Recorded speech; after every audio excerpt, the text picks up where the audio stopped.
My Quran Time ini dibawakan khas kepada anda oleh Mufas. Ada lara dalam syurga. Nabi Adam bersama Hawa diberitahu agar tidak mendekati sepohon satu bahagian di dalam syurga.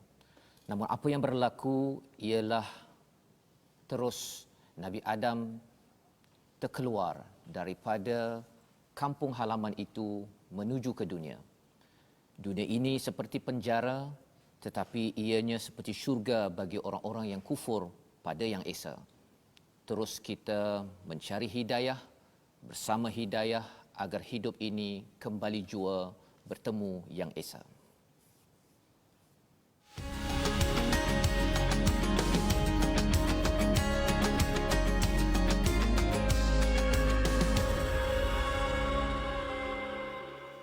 Assalamualaikum warahmatullahi wabarakatuh. Alhamdulillah wassalatu wassalamu ala Rasulillah wa ala alihi wa man walah. Syada la ilaha illallah, syada Muhammadan abduhu wa rasuluh.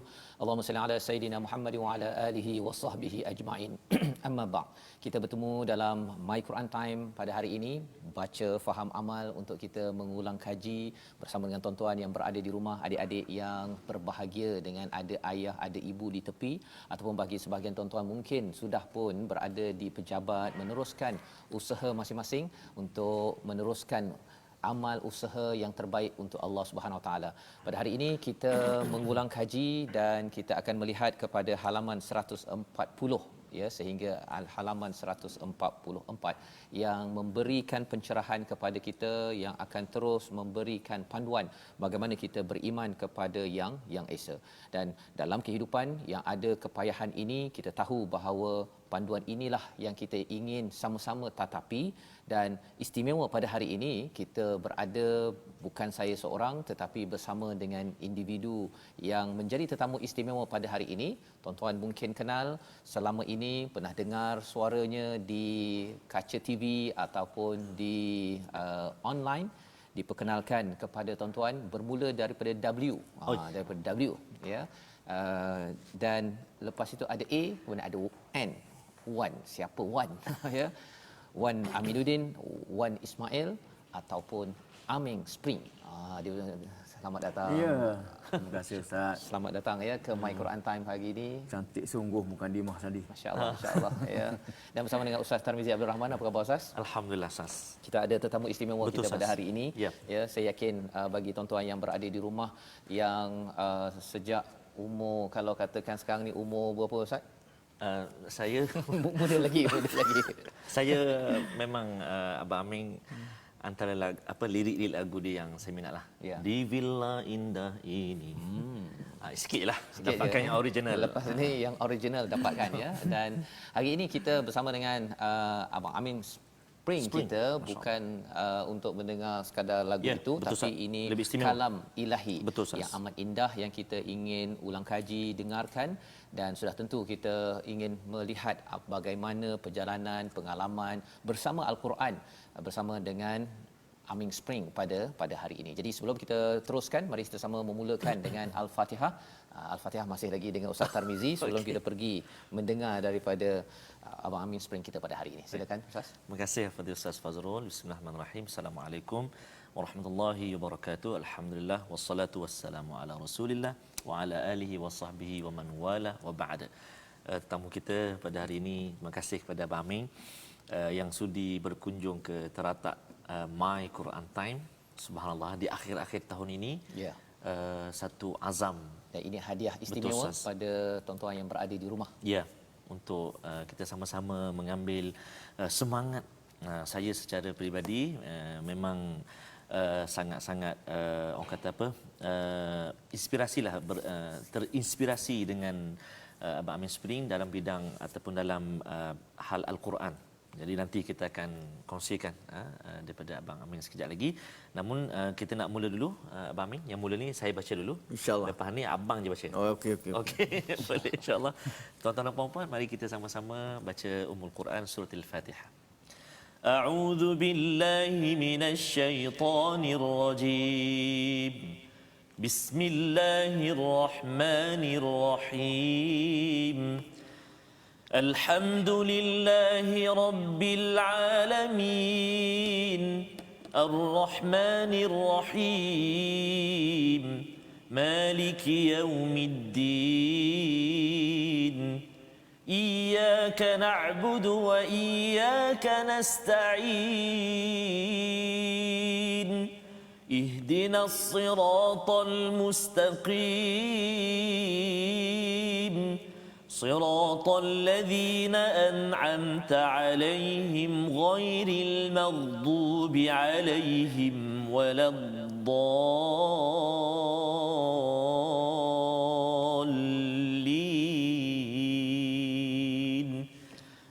آمين. Amin ya rabbal alamin. Begitulah bacaan Al-Fatihah daripada Ustaz Tarmizi Abdul Rahman untuk kita sama-sama memohon pada Allah Subhanahu taala pada setiap masa, pada setiap hari, 17 kali sehari kita memohon hidayah daripada Allah Subhanahu taala untuk bersama dengan an'amta alaihim, orang-orang yang diberikan nikmat di kalangan para nabi, siddiqin, syuhada dan juga orang-orang soleh. Dan para nabi itu ada banyak sifatnya, ada yang bersama dengan pemerintah, ada yang daripada orang yang penting menjadi orang yang habis sakit dan hancur hartanya seperti Nabi Ayub, ada yang nabi daripada bawah pergi ke atas seperti Nabi Yusuf, ya, dalam perjalanan dari bawah ke atas itu bersama keluarga, adik-beradik yang tak puas hati dimasukkan ke dalam telaga, dimasukkan ke dalam istana ataupun tempat yang mulia, tapi rupanya digoda, dimasukkan ke dalam penjara, tetapi akhirnya Allah menetapkan sesuatu yang lebih baik kerana apabila bersama dengan wahyu, bersama hidayah, maka sudah pasti ianya akan membawa kita bersama an'amta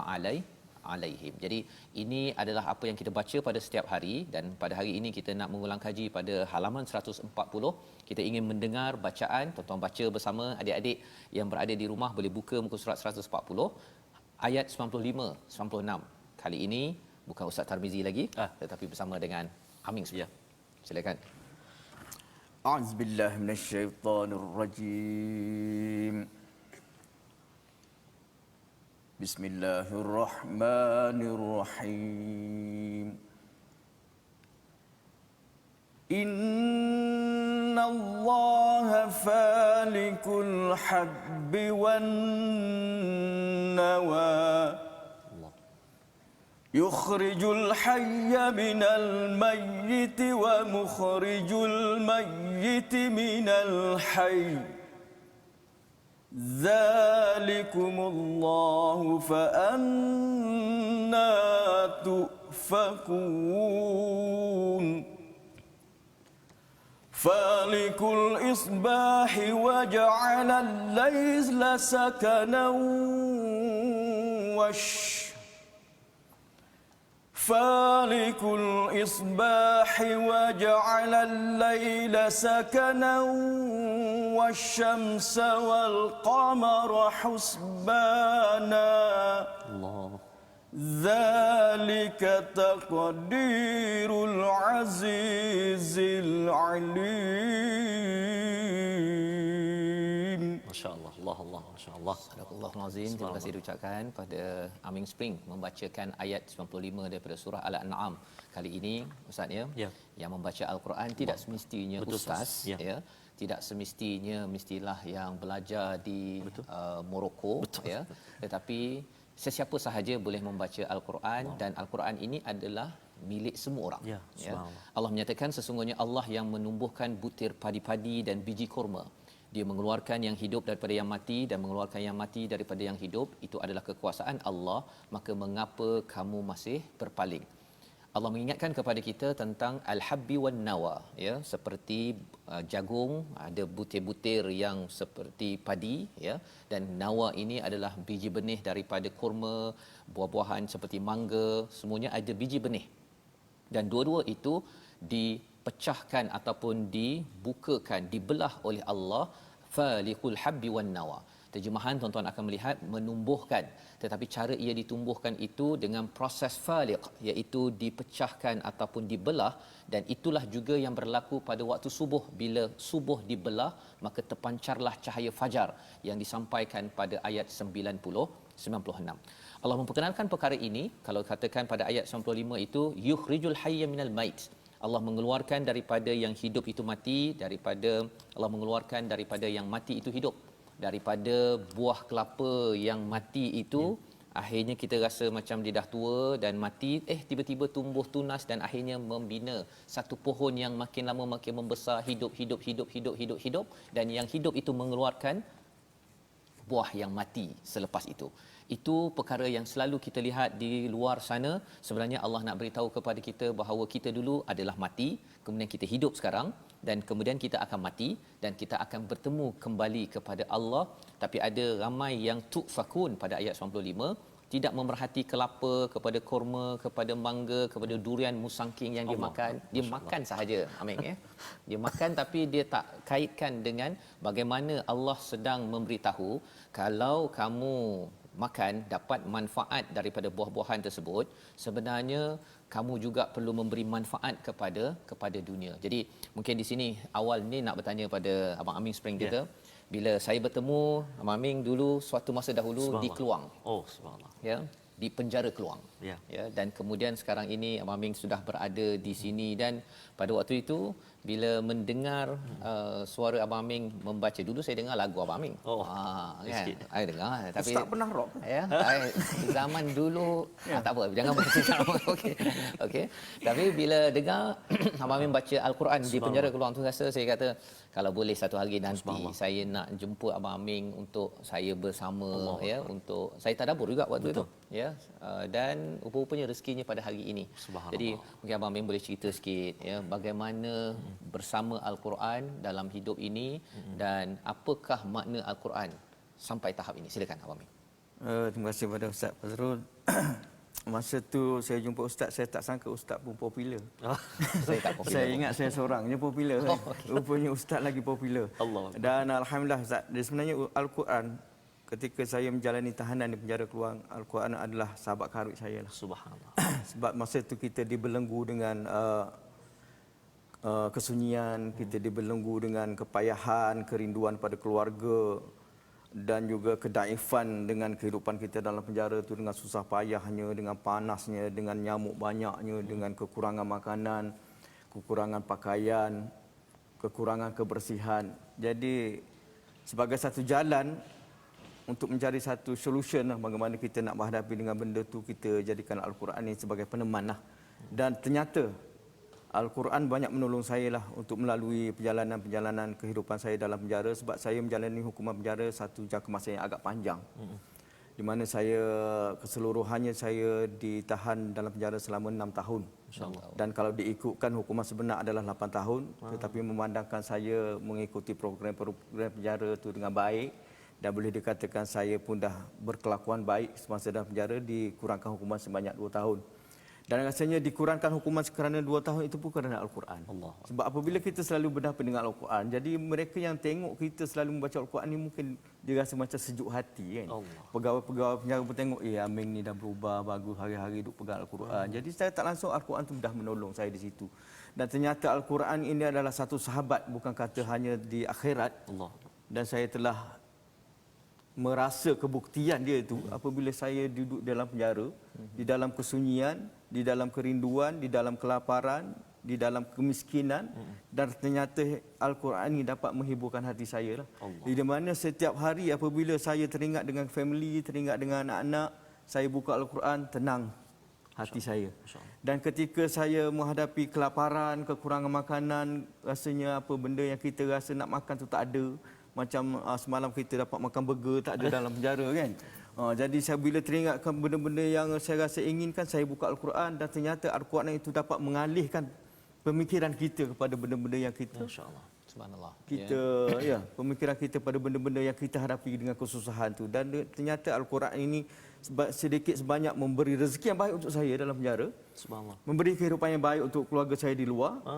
Dan memberi satu pandangan yang pada asalnya kalau dibentangkan dalam surat khabar ketika mula-mula saya ditangkap, dia kata Amin Spring tarik dadah lah, Amin Spring kaki dadah. Ternyata apabila saya mendekat dengan Al-Quran, ternyata selepas itu keluar cerita-cerita yang cantik dan cerita-cerita yang menarik saja, sehingga kan kemuliaan Al-Quran ini telah meletakkan saya bersama dengan Ustaz Fazrul dan juga Ustaz Tamimi. Allahu Akbar. Kalau dulu di kiri kanan saya hanyalah kumpulan-kumpulan gangsterism. Kan? Dengan tatu-tatu yang besar, dengan muka-muka yang garang, dan sekarang ternyata dengan mereka-mereka yang soleh, insya-Allah. Amin. Itulah di antara Subhanallah. kelebihan. Terima kasih diucapkan pada Abang Aming sebagai satu inspirasi untuk kita bersama, tuan-tuan ya. Bila Allah menyatakan sebentar tadi, Allah ini faliqul habbi wan nawa, dan juga faliqul isbah, Allah membelah kepada fajar itu. Sebenarnya saya yakin Abang Aming dapat inspirasi ataupun bersama Al-Quran ini salah satunya kerana adanya subuh yang dihargai ketika dalam penjara tersebut ya. Saya yakin bila dengar cerita jadual di dalam penjara tersebut, salah satunya waktu subuh itu untuk bangun, untuk solat. Rupa-rupanya ini adalah satu anugerah yang besar daripada Allah SWT, dan Allah kata ini malam sebagai tempat istirahat ya. Ada orang tidur sepanjang malam untuk berehat. Tapi ada orang yang mengambil malam itu rehat, tidur okey, tapi dia juga membaca Al-Quran kerana persediaan untuk hari esoknya. Wasyamsa wal qamara husbana, matahari dan bulan itu Allah ada perkiraan yang tertentu, itu untuk masa, kita mengira masa, tapi waktu siang itu juga adalah untuk berusaha. Kalau di luar penjara cari nafkah, tapi kalau dalam penjara aktiviti Abang Aming dulu Ya, memang seawal jam 5 pagi kita terpaksa bangun lah. Bangun untuk siap sedia sembahyang subuh berjemaah, dan lepas itu ada tazkirah. Kemudian pukul 9 hingga pukul 11 pagi ada kawat untuk exercise, dan pukul 12 tengah hari biasanya kita makan. Selepas makan kita selalunya akan solat berjemaah. Dan tazkirah akan disambung lagi selepas pada Zuhur sehingga Asar. InsyaAllah. Jadi matahari amat penting dalam kehidupan di penjara tersebut. Betul. Pasal apa? Pasal bila matahari jatuh ke barat, ke timur maksudnya waktu Zuhur masuk, kemudian kalau satu kayu tu sama panjang dah terlebih sikit, itu maksudnya waktu Asar. Sebenarnya bila kita melihat kepada matahari, ia bukan sekadar untuk melakukan proses fotosintesis. Itu semua dapat. Ahcong dapat, gangster dapat, tak gangster pun dapat matahari yang sama. Tetapi bagi orang yang beriman ya, bila melihat dengan cahaya tauhid, asyamsu itu adalah waktu solat ya. Dan juga kalau kita tengok wal qamar itu adalah bulan untuk menentukan bulan puasa, tentukan bulan untuk bayar zakat, dan juga bulan untuk haji. Jadi cara melihat bintang dan bulan ini ataupun bulan matahari dan bulan ini berbeza sedikit, bukan berbeza sedikit, banyak tu. Pasal kalau cakap tentang wasyamsa itu sekadar bercakap tentang masa, bercakap tentang fotosintesis makan, sebenarnya beruang pun kan dia mengambil manfaat daripada matahari. Betul. Bahagian makan dan juga masanya kan, masa untuk keluar cari makan, lepas tu makan, lepas tu tidur. Tetapi yang lebih daripada situ, bila Abang Aming berkongsi jadual tadi itu, jadual yang betul-betul menghargai kepada apa yang Allah cakap kat sini, zalika taqdirul azizil alim, ini adalah daripada yang maha perkasa, yang maha mengetahui. Allah susun perkara itu, masing-masing ada nilai yang penting yang boleh kita jiwai daripada ayat yang kita baca pada hari ini. Jadi kita ingin teruskan dengan halaman 141 ya, dengan satu ayat yang menceritakan tentang Allah membawakan kebesaran-kebesaran Allah ini dalam bentuk pelbagai. Ayat 105. Silakan Abang Aming. A'udzubillahi minasyaitonirrajim. وَكَذَلِكَ نُصَرِّفُ الْآيَاتِ وَلِيَقُولُوا دَرَسْتَ وَلِنُبَيِّنَهُ لِقَوْمٍ يَعْلَمُونَ. Subhanallah. Allah. Ya, itu adalah daripada ayat 105, dan demikianlah kami jelaskan berulang-ulang ayat kami agar orang musyrik mengatakan engkau telah mempelajari ayat-ayat itu daripada ahlul kitab, dan agar kami jelaskan al-Quran itu kepada orang yang mengetahui. Jadi belajar al-Quran, satu, Allah membawakan ayat-ayat Allah ini dalam bentuk pelbagai, nusarrif. Ya, kadang-kadang dengan cara baca daripada kitab tak tersentak, tetapi Allah bawakan ayat Allah ini dalam bentuk yang daripada fenomena alam. Dan mungkin dalam kisah Abang Aming sendiri, Allah bawakan Quran ini sejak bila Abang Aming membaca Al-Quran? Sebenarnya saya ni kalau nak dikira baru saja belajar Al-Quran. Saya belajar Al-Quran. Ya, ada penonton tanya. bolehlah baca lancar. Adakah mula-mula tu dah? Ya, saya belajar Al-Quran ketika umur saya 42 tahun sebenarnya. Masya-Allah. 42 tahun hidup baru saya belajar Al-Quran. Subhanallah. Dan ketika kanak-kanak memang adalah ibu bapa kita suruh belajar kan. Tapi kita tak belajar secara bersungguh-sungguh lah. Kita tak belajar sepenuhnya. Di mana kalau disuruh pergi rumah Tok Guru tu tak sampai Ustaz. Tak sampai rumah Tok Guru. Serat jalannya kita menyorok lah. Menyorok kat semak-semak kan. Yang pergi tu pergilah. Yang tak pergi ni menyorok. Adalah 2-3 orang rakan-rakan seangkatan ni. Tapi apabila dia orang balik daripada rumah Tok Guru tu, kita ikut balik ke belakang. Itu dia punya rahsianya. itu. 42 tahun. Selama ada 42 tahun saya buat kerja macam tu. Ustaz. Allah. perkara itu yang kita nak tahu selepas ini, iaitu apa yang berlaku selepas umur 42 tahun itu, memberi inspirasi pada tuan-tuan yang berada di rumah. Kalau ada yang kata bahawa saya tak lancar, tapi macam mana saya nak jadi selancar Aming dan lepas ini nak terus maju ke depan. Kita berehat sebentar. My Quran Time, baca, faham, amal, insya-Allah.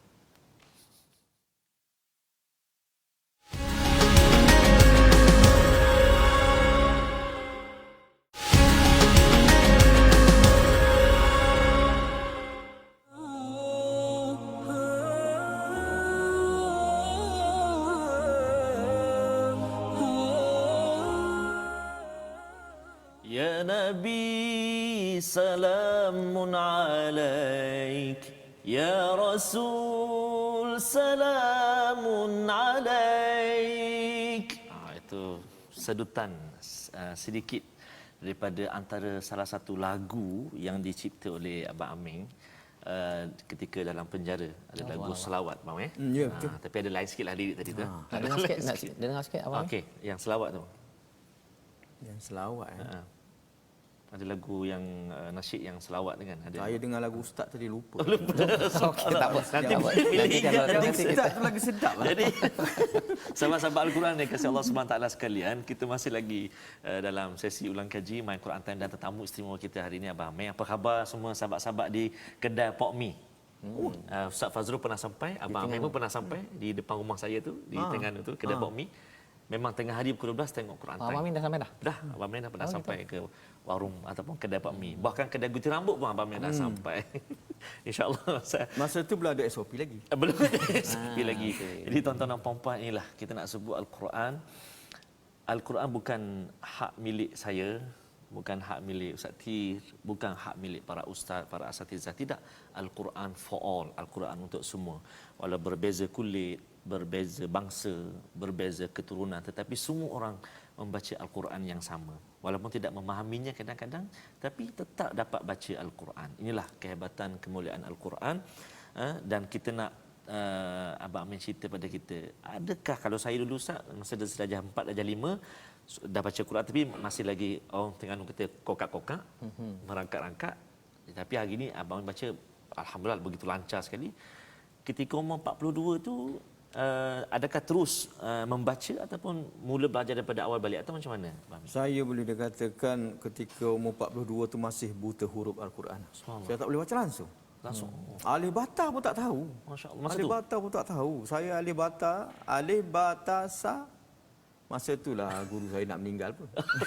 Kan sebab kata Piramli kan. Memang betul. Sampai situ je saya boleh baca sehingga kan saya terpaksa tulis Rumi. Alif A L I F alif, ba b a ba. Masa tu dalam penjara kita kekurangan bahan. Ya. Dia tak macam kat luar kita boleh beli, ada yang tafsir, ada. Cuma dalam penjara apa yang ada itu je lah. Dan kebetulan dalam penjara tu dia first model. First model, dia tak ada benda-benda baru, tak ada. Semua benda-benda daripada turun-temurun lagi dah kongsi daripada dulu. Di mana dia mukadam dia tu ada yang color biru, color kuning, oranye. Tak ada tanda dengung, tak ada tanda, semua tanda mati je. Kan dia tak ada tanda, tak ada benda kan, huruf tak ada tanda kan, dia tak ada dalam tu.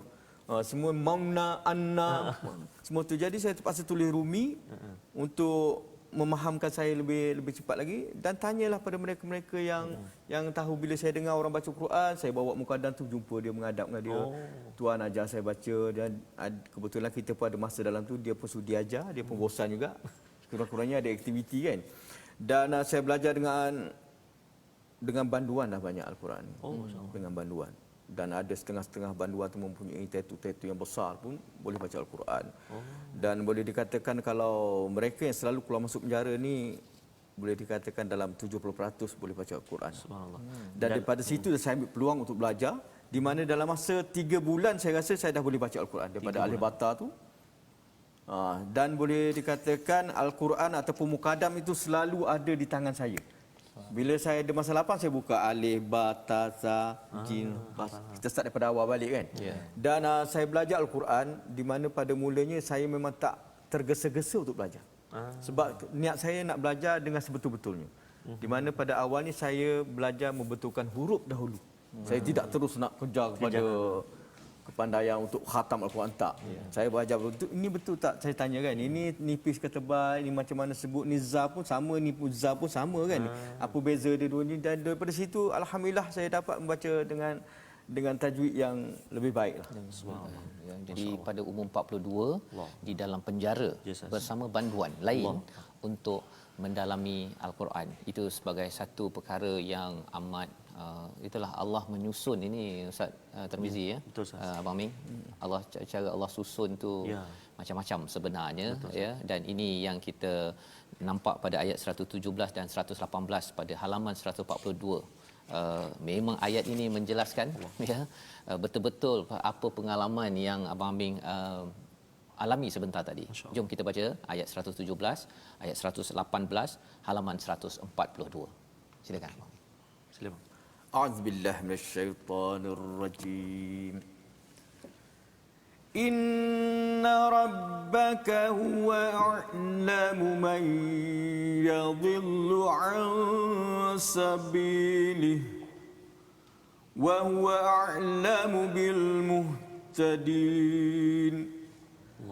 فَكُلُوا مِمَّا ذُكِرَ اسْمُ اللَّهِ عَلَيْهِ إِن كُنتُم بِآيَاتِهِ مُؤْمِنِينَ. Masya-Allah. Sadaqallah. Surah Al-Azim ayat yang ke-117, sesungguhnya Tuhanmu dialah yang lebih mengetahui siapa yang tersesat daripada jalannya dan dia lebih mengetahui orang-orang yang mendapat petunjuk. Maka makanlah daripada apa sembelihan haiwan yang ketika disembelih disebut nama Allah jika kamu beriman kepada ayat-ayatnya. Jadi ayat 117 ini menarik bila Allah menyatakan tentang Allah mengetahui siapa yang disesatkan, tersesat daripada jalannya, dan siapakah yang benar-benar al-muhtadin ini dalam bentuk kata nama. Maksudnya itu betul-betul solid bahawa orang ini mendapat hidayah. Pasal di dalam kehidupan kita ni kadang-kadang Ustaz ya, ada orang bila ada orang baca Quran, ada orang beragama, tapi ada juga yang masih tersasar. Ya, dalam kehidupan kita, dan tidak ada seorang pun yang betul-betul mendapat hidayah kecuali bila Allah gelarkan dia sebagai al-muhtadin. Itu sebabnya setiap hari kita mohon pada Allah, ihdinas siratal mustaqim. Kita minta hidayah daripada Allah Subhanahu Wa Taala. Kerana ada benda yang kita mungkin berada di atas jalan yang benar, tapi ada perkara dalam hati kita yang masih lagi tersasar daripada jalan kebenaran, dan Allah yang lebih mengetahui ya. Mungkin kalau katakan Abang Ming dalam pengalaman berada di penjara 6 hingga 8 tahun itu, 6 tahun lah ya, 6 tahun. Orang cakap oh ini tersasar. Orang nampak jelas. Betul. Orang yang tak masuk penjara tak semestinya dia tidak tersasar. Betul. Pasal apa? Kadang-kadang dia lepas juga. Dia lagi lincah lagi dan tak kena tangkap, tetapi rupa-rupanya dia masih lagi tersasar ataupun istilahnya yadhillu an sabili. Dan lebih menarik lagi bila Allah menyatakan wa huwa a'lamu bil muhtadin, Allah lebih mengetahui siapa yang betul-betul mendapat hidayah. Orang cakap oh kalau Allah dah tahu buat apa saya nak pergi baca Quran. Betul. Kan? Tapi sebenarnya Allah tahu ini kerana kita tak tahu semua perkara apa yang akan berlaku ke depan. Abang Amin pun tak tahu pada umur 42 tahun boleh pula baca Alif Bata ya, tetapi pada tahun 2020 berada di sini mendengarkan bacaan Al-Quran ini kepada tuan-tuan sekalian. Dan masa tu Ustaz, yang menjadi inspirasi pada saya terbaca satu tafsiran daripada Al-Quran di mana Allah tu dia menceritakan bahawa ada sesuatu benda ni yang kita suka sebenarnya tak baik bagi kita. Ya. Dan ada suatu benda yang kita tak suka sebenarnya baik bagi bagi kita kan. Dan itu saya rasa ketika saya berada di luar saya suka seronok dengan kehidupan disko sana disko sini, hang sana hang sini kan, lampu kolip sana lampu kolip sini. Rupanya benda tu tak baik bagi saya. Dan ketika saya duduk dalam penjara saya tak suka duduk dalam penjara. Rupanya memberi 1000 kebaikan. Masya-Allah. dan sebenarnya Allah lebih mengetahui apa yang lebih baik pada kita. Allah lebih mengetahui ya siapa yang akan dicerahkan dengan hidayah. Dan tiba-tiba pada ayat 118 macam tiba-tiba Ustaz ya, fakulu mimma dzukirasmullahi alaih, makanlah daripada apa sembelihan haiwan yang ketika disembelih disebut nama Allah jika kamu beriman kepada ayat-ayatnya. Salah satu daripada petanda orang yang mendapat hidayah, dijaga makan. Ya, dijaga makan. Dan perkara ini adalah terkesan pada semua orang ya. Saya tak pasti macam mana pengalaman Abang Aming ya, tetapi masing-masing di kalangan kita mungkin halal dari segi tak makan khinzir contohnya kan, tetapi adakah halal dari segi pendapatan yang ada kan. Jadi Allah menyertakan di sini secara ringkasnya, kalau tidak disebut nama Allah makan bangkai kan. Dan kalau katakan orang yang mendapat hidayah, dia amat sensitif tentang makanannya, dan ini adalah penting bagi orang-orang yang beriman. Bila orang beriman, dia akan nampak sebenarnya makanan ini amat penting. Dan pengalaman Abang Aming dalam penjara tu, bila bercakap tentang aktiviti harian itu, adakah kena paksa ke ataupun awal-awal paksa lepas tu rela ke, macam mana tentang bila membaca Al-Quran ini mencari hidayah? Dia sebenarnya dia paksa rela lah. Paksa rela. Dalam paksa tu kita ada kerelaan lah, sebab kita pun tak ada buat apa kan. Tapi pada awalnya memang paksalah, satu perkara yang wajib di mana tertakluk di dalam protokol penjara, dan kalau kita tak buat sebenarnya kena denda. Kena denda di mana kita akan dijemur panas. Kadang-kadang tak dibagi makan lambat. Ada juga yang paling teruk diletakkan dalam satu bilik yang gelap, Ustaz. Itu yang paling kita takut. Dan yang banduan paling takut sekali hukuman dia apabila ditambahkan hukuman. Pun boleh juga. Dia kira macam satu akta ingkar perintah. Jadi daripada 8 tahun boleh jadi 8 tahun 2 bulan.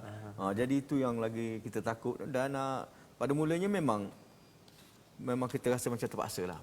Tapi apabila kita dah mendalami, kita jadi rasa seronok. Rupanya hobi ni ada macam-macam. Kalau dahulu kita fikir hobi ni hanya tertumpu pada satu benda aja kan. Kalau penaga darah, hobi dia isap dadah, ya kan? Dia ingat itu je. Rupanya dalam dunia ni ada pelbagai yang kita boleh buat, dan kebanyakannya benda yang baik pun sebenarnya satu benda yang boleh menghiburkan kita. Masya-Allah. Saya pernah kata silap mendengar perkongsian juga daripada Abang Aming.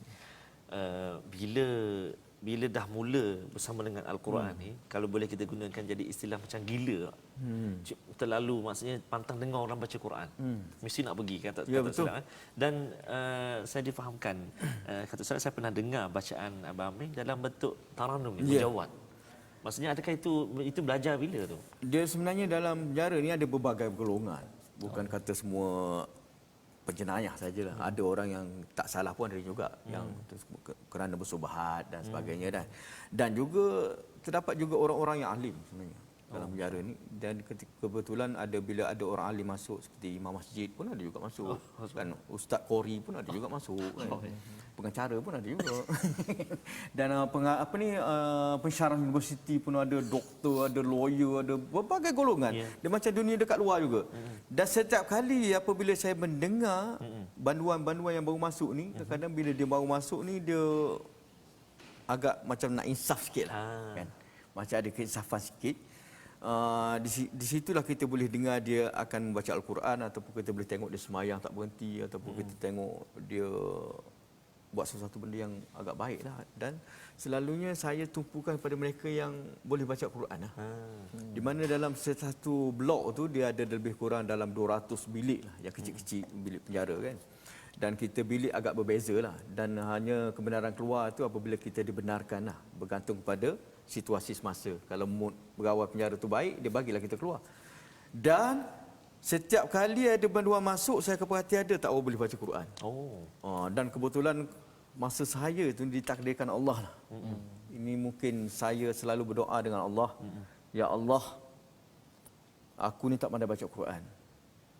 Kebetulan aku ada di sini, berilah peluang sebelum aku keluar, bagi aku pandai betul-betul belajar Al-Quran.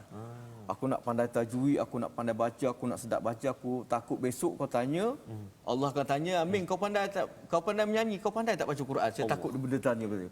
Jadi bagilah kepandaian saya baca Quran. Kebetulan masa tu mungkin Allah ni dengar doa saya, banyak orang-orang yang mahir Al-Quran masuk penjara dengan saya masa tu.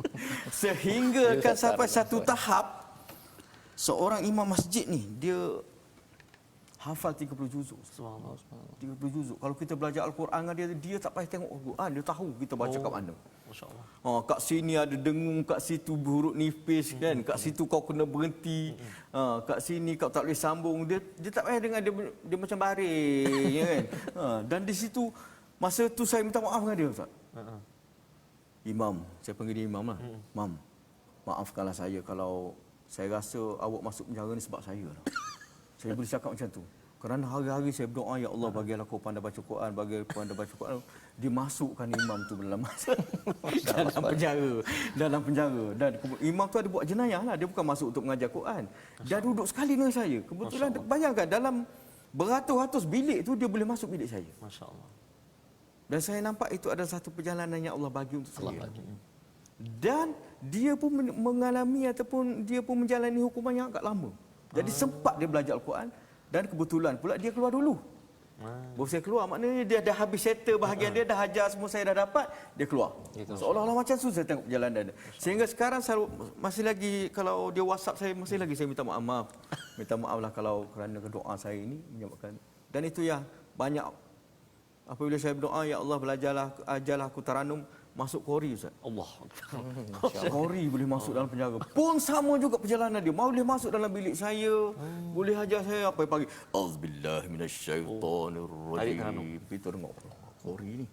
Ini Allah hantar ni, Allah hantar ni. Saya belajar. Sehingga saya dapat 7 taranum, Ustaz. Masya-Allah. Subhanallah. Daripada Bayati, pergi Soba, pergi Hijaz, pergi Nahwan, pergi Sikah, Jiharakah. Subhanallah. Jadi semua dapat. Semua dapat. Jadi maksudnya mesej kepada pegawai penjara, warden yang ada, letak TV dekat bilik-bilik tu, minta mereka doa banyak-banyak untuk belajar Al-Quran. Kita tak tahu siapa yang dihantar kan, seperti mana ceritanya.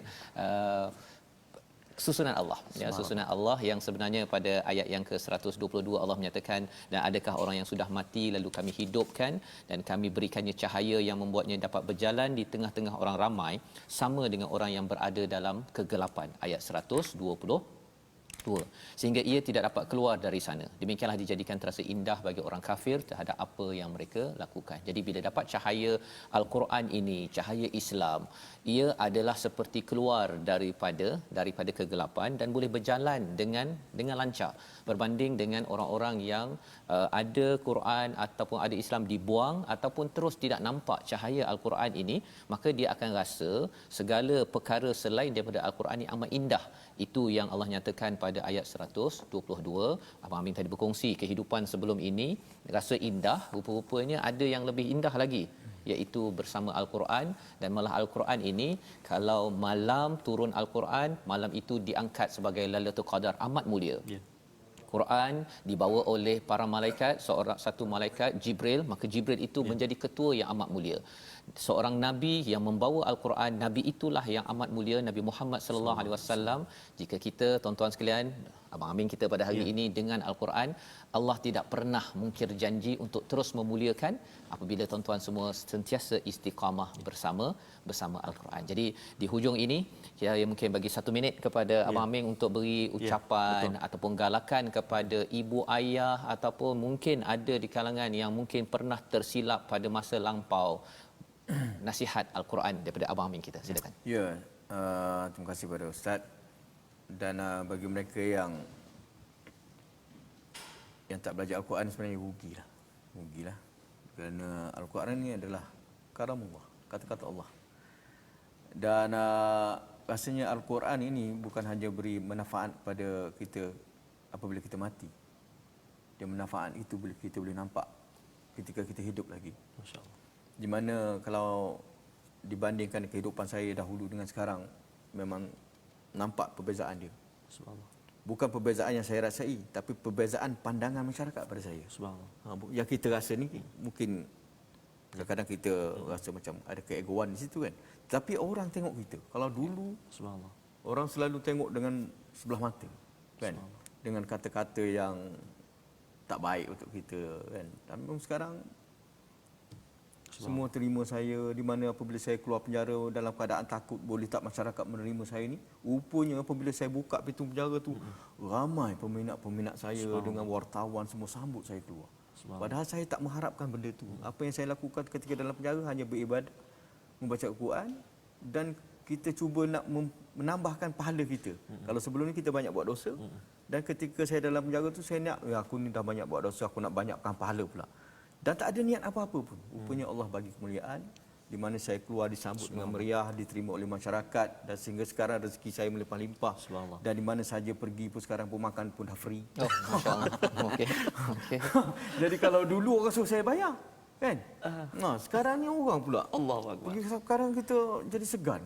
Pergi Jadi mana-mana. nak inilah pengalaman ya daripada Abang Amin kita betapa macam mana Al-Quran akan terus memuliakan kita.